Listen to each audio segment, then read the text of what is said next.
கிறிஸ்துவுக்குள் எப்பொழுதும் நம்மளை வெற்றி சிறக்க பண்ணியிருக்கிறார். வெற்றி சிறக்க பண்ணியிருக்கிறார். நம் வாழ்க்கை தோல்வி அடைவதில்லை. நமக்கு இன்னொரு பேர் இருக்கிறது, நாம் வெற்றியாளர்.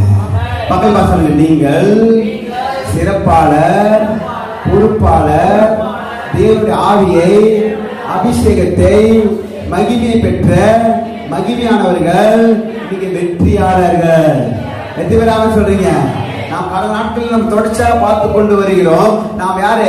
பொறுப்பாக, நாம் விசேஷித்தமானவர்கள், நாம் சிறப்பாளர் என்று பார்த்திருக்கிறோம். வானத்தின் பறவைகளை காட்டிலும், காட்டு புஷ்பங்களை காட்டிலும் நம்ம அனைவருமே விசேஷித்தமானவர்கள். எத்தனை பேர் சொல்றீங்க? எரேமியா நம்ம பார்த்தோம். எரேமியா பாருங்களை பிடுங்கவும், இடிக்கவும், அழிக்கவும், நட்டவும், நாட்டவும் சாதிகள் மேல அதிகாரியாக ஏற்படுத்தி இருக்கிறேன். எத்தனை பேர் சொல்றீங்க? உங்களுக்கு ஆண்டவர் பொறுப்பு